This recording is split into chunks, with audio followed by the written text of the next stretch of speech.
Bienvenue à notre édition spéciale aujourd'hui. Nous mettons en lumière un personnage qui est dans le paysage politique sénégalais, Papemata Ndour.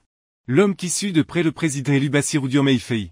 Après la victoire de Bassirou Diomaye Faye avec 54% des voix au premier tour de l'élection présidentielle au Sénégal, Papemata Ndour émerge comme une figure importante de l'administration à venir, prévue pour devenir le chef de protocole du président Nouvelle-Mbaye.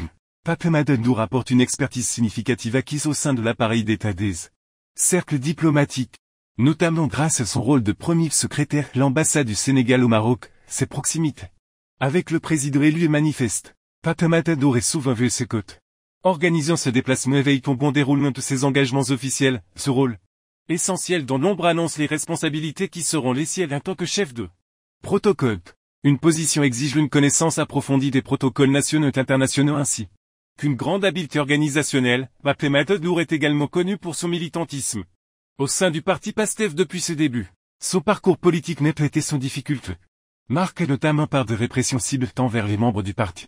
Dans un contexte de tensions accrues avec l'État, son rappel de l'ambassade du Sénégal Rabban, juin 2000, qu'il attribue son affiliation au PASTEF a suscité des commentaires dans des médias. Souligne sa détermination et son engagement politique. Ses nominations en tant que chef de protocole du président Diomaye Faye représenterait un tournant majeur, non seulement dans sa carrière mais aussi dans la reconnaissance de son engagement politique professionnel. Il prendrait ainsi la suite d'une lignée de personnalités historiques non significatives et marquées par des figures emblématiques telles que Bruno Diatta. Cette transition symboliserait l'évolution des cadres dirigeants au Sénégal, enracinée dans une tradition de service public tout en étant ouverte aux dynamiques politiques contemporaines.